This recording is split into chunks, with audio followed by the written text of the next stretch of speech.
오늘 본문 말씀은 예레미야 26장의 말씀입니다. 우리가 어제까지 다루었던 본문 예레미야서 25장까지는 하나님께서 예레미야를 통하여 남유다 그리고 또 다른 나라들을 향해서 선포하셨던 그 메시지가 중심으로 전개되었습니다. 근데 오늘 본문부터는 물론 하나님이 원하시는 그 선포하게 하셨던 메시지도 함께 전해지지만 조금 더 구체적으로 어느 때 어디에서 어떤 사건 가운데 있었던 일인가 하는 역사적인 사건이 중심으로 전개됩니다. 그러니까 오늘 본문 말씀부터는 우리가 때와 장소와 사건을 함께 살펴볼 수 있는 것이죠. 그렇다면 우리가 오늘 본문인 이 예레미야서 26장을 살펴볼 때 우리는 이 일이 어느 때 있었던 일일까, 또 언제 있었던 일일까, 그리고 어떤 사건을 중심으로 내용이 전개되며 그게 우리에게 어떤 함의와 교훈을 던져주는 것일까, 우리가 이와 같은 질문을 가지고 오늘 말씀 함께 살펴보도록 하겠습니다. 먼저는 이 시간적인 배경입니다.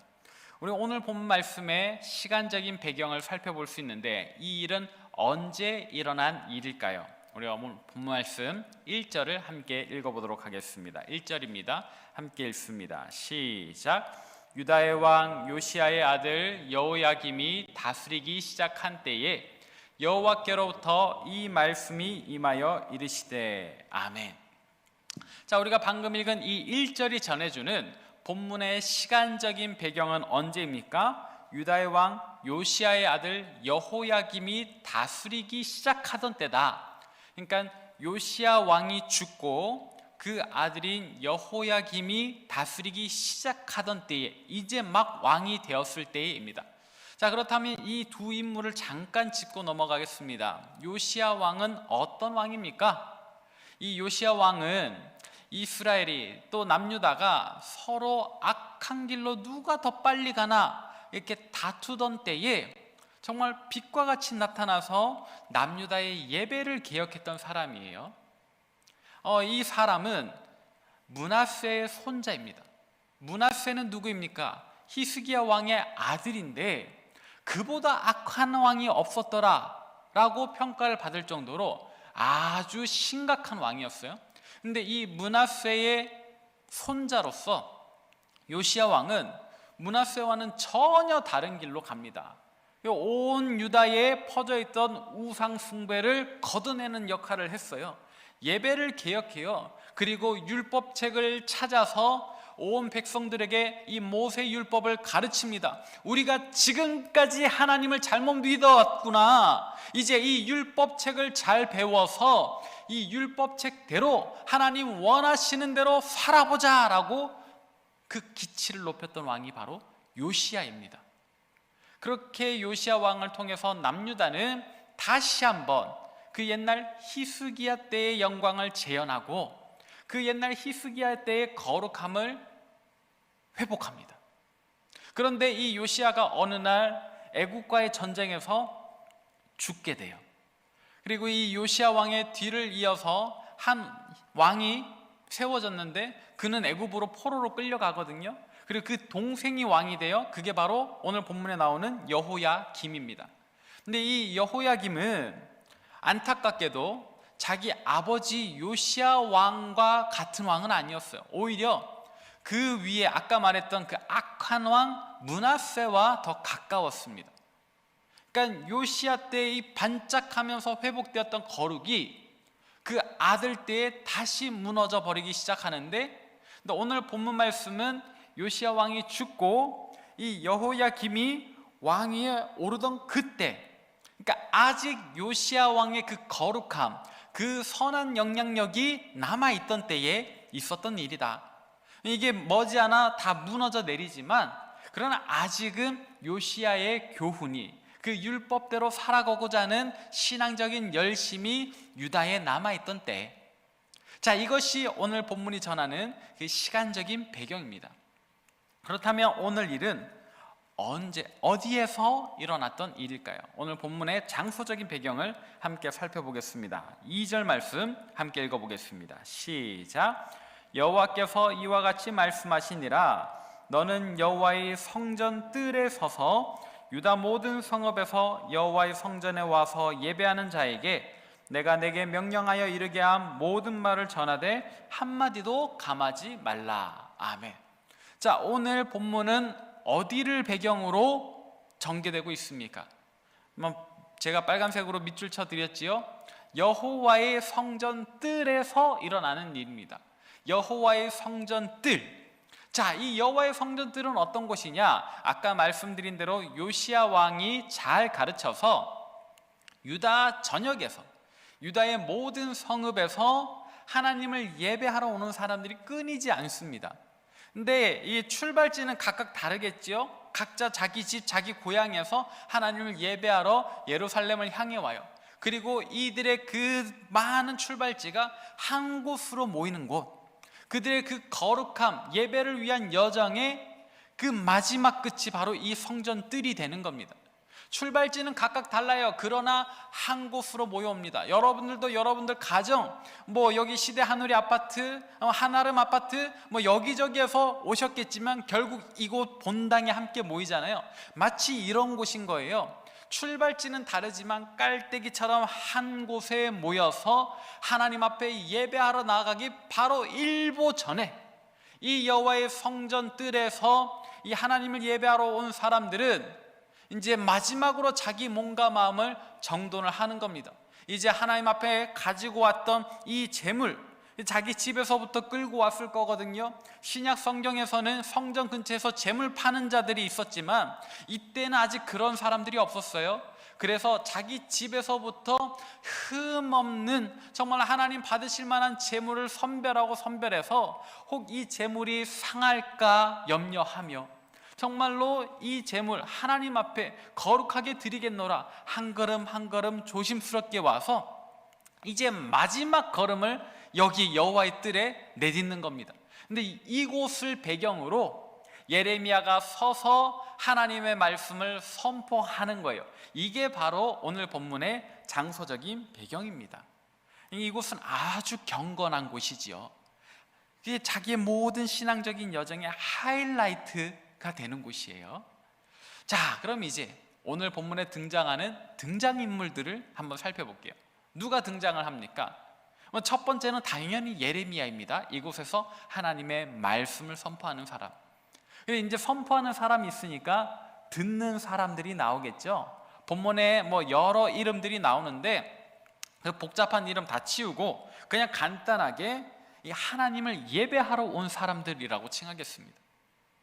각자 자기 집에서부터 하나님께 드릴 예물을 가지고 이렇게 한 걸음 한 걸음 귀하게 온 사람들, 이제 여호와의 뜰에 모여서 마지막으로 자기 몸 매무새, 그 자기 마음가짐을 정돈하는 그 경건한 사람들이 오늘 본문의 등장인물입니다. 이 사람들, 이 2절에 보니까 이렇게 표현했어요. 유다 모든 성읍에서 여호와의 성전에 와서 예배하는 자들이다. 예배하는 자들이다. 자, 이들이 바로 오늘 본문에 등장하는 아주 중요한 배역입니다. 근데 문제가 있습니다. 문제가 발생해요. 어떤 문제일까요? 바로 그들에게 예레미야가 선포한 메시지가 문제입니다. 각자 자기 성읍에서부터 하나님 앞에 드릴 예물을 가지고 몸과 마음을 정돈하면서 이제 하나님 앞에 서 있는 그 예배하는 사람들에게 예레미야가 선포한 메시지가 문제라는 거예요. 그 메시지는 어떤 메시지였나? 4절부터 6절에 나오는데 우리 4절만 먼저 한번 읽어보도록 하겠습니다. 오늘 본 말씀 4절 함께 읽습니다. 시작. 너는 그들에게 이와 같이 이르라. 여호와의 말씀에 너희가 나를 순종하지 아니하며 내가 너희 앞에 둔 내 율법을 행하지 아니하며. 아멘. 지금 하나님께서 예레미야를 통해서 하시는 말씀의 핵심은 뭡니까? 너희가 나를 순종하지 않는다, 내 말을 듣지 않는다라는 거예요. 심지어 이 예배하러 온 사람들 굉장히 억울해할 만한 표현이 있습니다. 뭡니까? 내가 너희 앞에 둔 내 율법을 행하지 않는다라는 거예요. 근데 제가 아까 말씀의 서두에서 뭐라 그랬지요? 요시야 왕을 통해서 이 남유다에 끼친 그 선한 영향력, hil기야 제사장을 통해서 발견한, 성전에서 발견한 그 율법책을 가지고 통회하는 심정으로 이 요시야 왕이 남유다 사람들에게 율법책을 정말 정말 잘 가르쳤거든요. 그래서 그 영향력으로 오늘 본문에 등장하는 사람들이 그 율법이 가르친 대로 요시야에게 배운 대로 자기 집에서부터 귀하게 재물을 가지고 와서 이제 하나님 앞에 서 있다라고 생각을 했는데, 근데 지금 예레미야가 뭐라 그래요?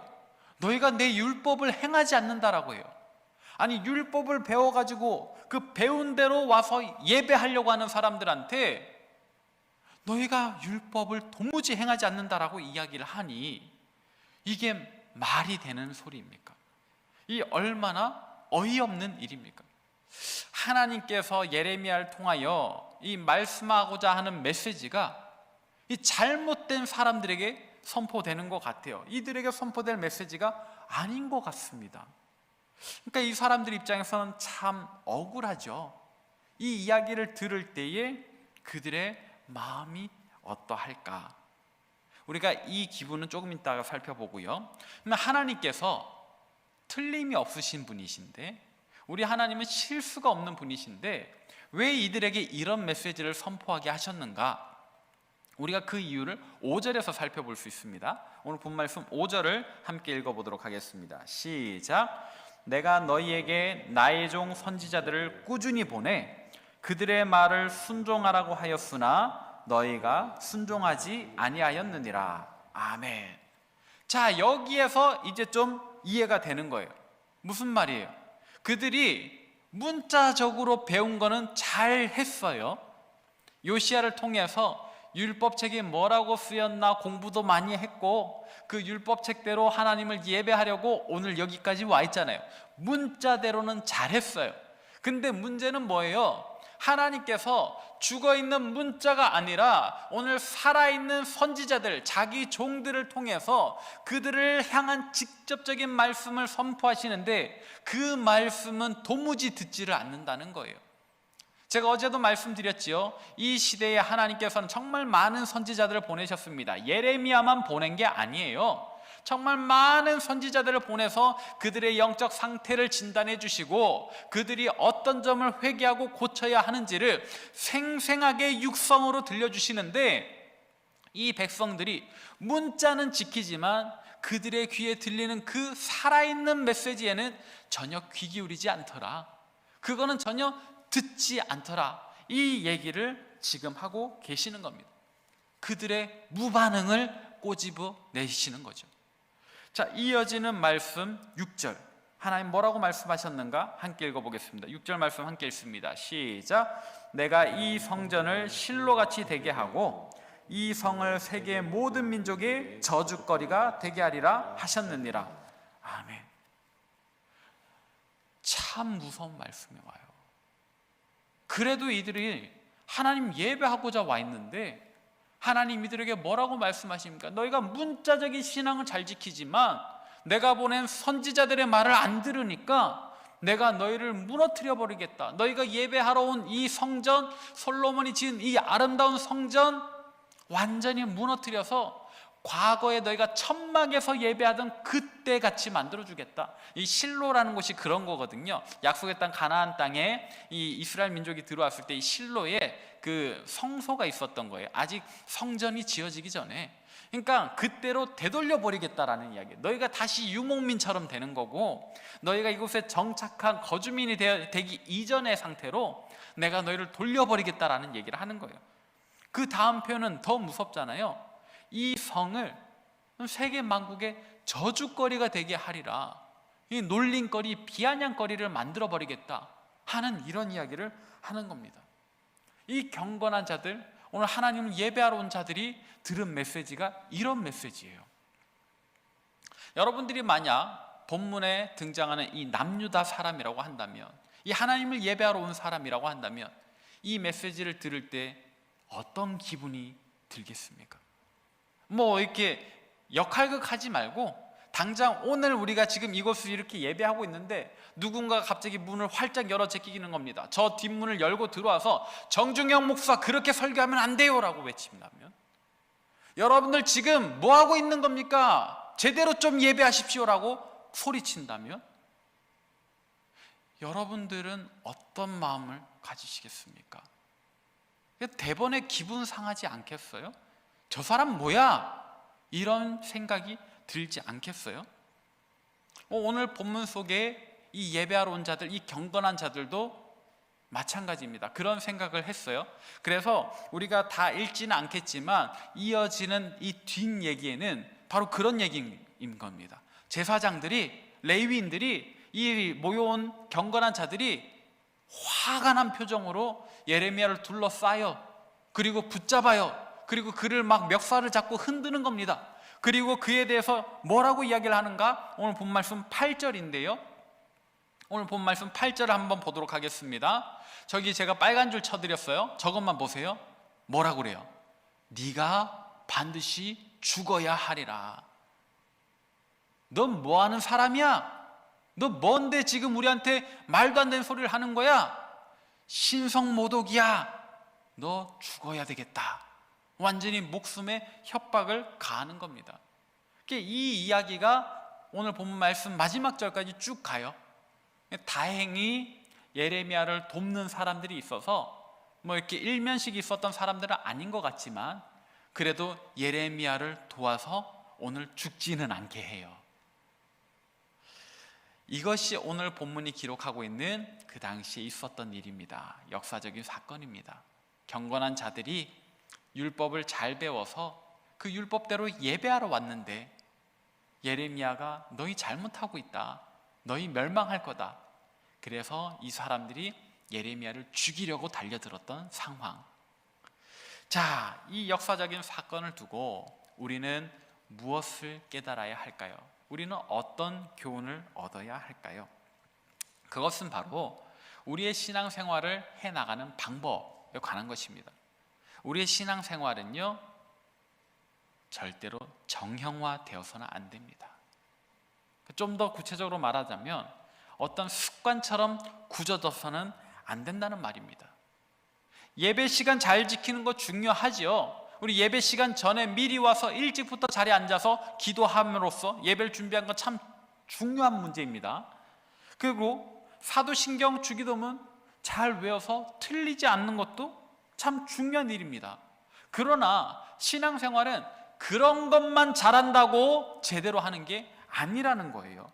물론 거기서부터 신앙생활이 시작이 되죠. 예배 시간 잘 지키는 거, 사도신경 바르게 고백하고 주기도문 바르게 외우는 거, 거기서부터 우리의 신앙이 싹이 틀 겁니다. 그러나 우리의 진짜 신앙생활은 그 이상, 그 너머의 것을 필요로 한다라는 거예요. 그것은 무엇인가? 우리에게 무엇이 필요한가? 이것은 예수님께서 우리에게 하신 말씀에 귀를 기울여야 알 수 있는데, 우리 마가복음 4장 9절을 함께 읽어보겠습니다. 마가복음 4장 9절입니다. 우리 함께 읽을게요. 시작. 또 이르시되 들을 귀 있는 자는 들으라 하시니라. 아멘. 이 말씀은요 예수님께서 복음서에서 여러 번 하십니다. 주로 언제요? 비유로 말씀하신 다음에, 그리고 꼭 한결같이 말씀하신 거예요. 들을 귀 있는 자는 들을지니라. 반대로 이야기하면 들을 귀 없는 자도 있는 거예요. 들을 귀 있는 자가 있는가 하면 들을 귀 없는 자가 있는 거예요. 그리고 들을 귀 있는 자는 그 비유의 의미를 깨닫고 앞으로 나가는 거고요. 들을 귀 없는 자는 이게 도무지 무슨 말인지 모르는 거예요. 그러니까 그냥 해오던 대로 살아가는 겁니다. 사랑하는 여러분, 우리가 신앙생활에 대해서 배우고 어떤 습관을 만들고 그런 정형화된 어떤 형태를 만들어가는 건 물론 중요합니다만, 거기서 멈춘다면 이건 신앙생활이라고 할 게 아니라 종교생활이라고 하는 게 맞습니다. 신앙생활은 제가 지금 말씀드린 이 어떤 습관과 형태 위에 무언가 하나가 더 필요한데, 오늘 말씀 통해서 우리가 깨달아야 하는 바는 그게 듣는 귀라는 거예요. 하나님의 말씀이 무슨 말인지 알아차리는 그 듣는 귀가 우리에게 필요하다라는 겁니다. 누군가가 우리에게 회개해라 라고 이야기를 한다면, 혹은 이렇게 설교 말씀을 통해서 회개하십시오라는 말씀을 들었을 때 그냥 그렇구나 하고 흘려버리면 듣는 귀가 없는 사람.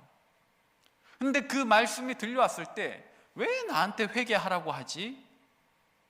도대체 뭐 때문에 그러지? 내가 뭐 잘못된 게 있나? 뭐가 잘못됐을까? 엊그제 내가 했던 말과 행동이 잘못됐나? 10년 전에 내가 했던 어떤 사고가 잘못됐나? 그러면서 그 말씀으로 나를 한번 돌아보는 마음, 이런 게 듣는 귀인 거예요. 듣는 귀는 그렇게 어려운 게 아닙니다. 우리에게 들려오는 어떤 음성, 거기에 집중하는 게 듣는 귀고요. 또 듣는 귀는 우리가 말씀 읽는 가운데, 혹은 기도하는 가운데, 혹은 찬송하는 가운데 우리에게 어떤 잔잔한 감동이 느껴진다면 그 감동에 젖어 들어가는 것이 듣는 귀입니다. 또는 우리가 살아가면서 어떤 꼭 내가 안 해도 될 것 같은데 왠지 내가 해야 될 것만 같은, 이건 내가 섬겨야 될 것 같은 그런 어떤 부담감, 우리 이것을 거룩한 부담감이라고 하는데, 우리에게 어떤 이 거룩한 부담감이 느껴질 때에 기꺼이 순종하는 것도 듣는 귀입니다. 듣는 귀는 그렇게 어려운 게 아니에요. 꼭 그렇게 막 신비로운 어떤 개념이 아닙니다. 그냥 어떤 말씀이 들려올 때, 어떤 감동이 내게 솟아오를 때, 또는 어떤 부담감이 내게 작용할 때에 그것을 민감하게 반응하는 것, 무반응하지 않고 민감하게 반응하는 것, 그것이 바로 듣는 귀예요. 저와 여러분에게 그런 듣는 귀 있기를 원합니다. 오늘 본문 말씀을 통해서 하나님께서 우리에게 말씀하고자 하는 바는 너희에게 이 듣는 귀가 필요하다라는 거예요. 자, 그러면 이 듣는 귀를 가지려면 우리가 어떻게 해야 될까요? 우리 이것을 신명기 29장 4절에서 그 비결을 찾을 수 있습니다. 신명기 29장 4절에 뭐라고 기록되어 있는가 제가 읽을게요. 그러나 깨닫는 마음과 보는 눈과 듣는 귀는 오늘 여호와께서 너희에게 주지 아니하셨느니라. 광야에 지내는 동안에 이스라엘 백성들에게 모세가 했던 말이에요. 다시 한번 읽어드릴게요. 깨닫는 마음, 보는 눈, 듣는 귀는 여호와께서 너희에게 주지 않았다. 자, 그러면 이 깨닫는 마음, 보는 눈, 듣는 귀는 누가 주시는 거예요? 하나님이 주시는 거예요. 하나님이 주셔야 우리가 가질 수 있는 거예요. 그러니까 여러분, 듣는 귀를 갖고 싶습니까? 인간적인 방법으로는 불가능해요. 하나님 앞에 기도하십시오. 하나님 앞에 간구하십시오. 우리가 그렇게 기도하고 간구할 때 하나님께서 우리에게 주시는 겁니다. 자, 이를 위해서 다윗도 이렇게 기도를 했어요. 시편 119편 27절을 먼저 볼게요. 시편 119편 27절에 보니까 다윗이 이렇게 기도합니다. 나에게 주의 법도들의 길을 깨닫게 하여 주옵소서. 또 시편 119편 34절, 나로 하여금 깨닫게 하여 주옵소서. 이렇게 기도했어요. 다윗도 이렇게 기도했어요. 오늘 내가 어떻게 살아야 할지, 하나님 나를 향하여 세우신 그 뜻은 무엇인지 다윗 혼자는 모르니까 하나님 깨닫게 해 주십시오 라고 기도했던 것, 이게 듣는 귀를 가지는 비결입니다. 오늘 우리도 이렇게 기도해야 합니다. 그리고 오늘 우리도 이렇게 기도할 때 하나님께서 모세에게 이 듣는 귀를 주시고 다윗에게 이 듣는 귀를 주셨던 것처럼 저와 여러분에게도 이 듣는 귀를 주실 줄로 믿습니다. 참으로 이 듣는 귀를 우리에게 주실 줄로 믿습니다. 이제 말씀을 정리하도록 하겠습니다. 사랑하는 여러분, 하나님께서는요, 우리가 사도신경 얼마나 잘 외우는지, 주기도문 얼마나 틀리지 않고 크게 외울 수 있는지 그런 부분에는 크게 관심이 없으십니다. 물론 그것도 중요합니다만, 그러나 거기에서만 그친다면 우리는 종교 생활을 하는 거예요. 참된 신앙 생활은 그런 정형화된 형태 위에 무언가 하나를 더 필요로 하는데 그것은 듣는 귀입니다. 선지자를 통하여 선포되는 말씀을 들을 수 있는 귀. 오늘 우리 듣는 설교를 통해서, 또는 내가 묵상하는 성경 말씀을 통해서, 또는 내 기도 가운데 느껴지는 어떤 감동과 그 부담감을 통해서 그 모든 것에 민감하게 반응할 줄 아는 그런 듣는 귀가 우리에게 필요합니다. 그래야 우리는 죽어있는 신앙, 문자적인 신앙이 아니라 살아있는 신앙, 하나님께 민감하게 반응하는 그런 생동감 있고 역동적인 신앙생활을 할 수 있는 거예요. 오늘 본 말씀은 그와 같은 믿음이 우리에게 필요하다라는 사실을 전해줍니다. 이것이 참으로 우리에게 주시는 하나님의 음성인 줄로 믿고 듣는 길을 구하며 듣는 길을 얻는 저와 여러분 되시기를 바랍니다. 기도하겠습니다. 우리를 돌이키시며 깨우쳐 주시는 하나님 아버지, 오늘도 우리를 택하시고 부르셔서 주님 말씀 듣게 하시니 감사드립니다. 하나님, 우리가 참으로 듣는 귀 갖기를 소망합니다. 하나님, 우리가 참으로 듣는 귀를 가져서 주님 주시는 그 음성에, 그 말씀에, 그 감동에, 그 부담감에 민감하게 반응하게 하여 주옵소서. 그리하여 하나님께서 원하시는 모습으로 살아가게 하여 주옵소서. 오늘 우리를 향하신 하나님의 뜻대로 살아가게 해주실 줄로 믿고 감사를 드리오며 사랑 많으신 우리 구주 예수 그리스도의 이름으로 기도합니다. 아멘. 이제 축도하겠습니다. 이제는 우리 주 예수 그리스도의 은혜와 하나님의 지극하신 사랑과 성령의 위로하심이 듣는 귀가 있어 하나님의 음성을 듣고 그 음성에 집중하여 주시는 감동에 깊이 젖어들며 또 주시는 부담감에 순종하여 하나님 뜻대로 살아가기로 다짐하고 결단하는 이 자리에 모인 모든 주의 백성들 머리 위에 또 세계 각지에서 목숨 걸고 사역하시는 선교사님들 그 가정과 사역 위에 코로나19로 아파하고 신음하는 우리 조국 대한민국과 저 북녘 땅과 온 세계와 열방 위에 이제로부터 영원토록 함께하옵시기를 간절히 축원하옵나이다. 아멘.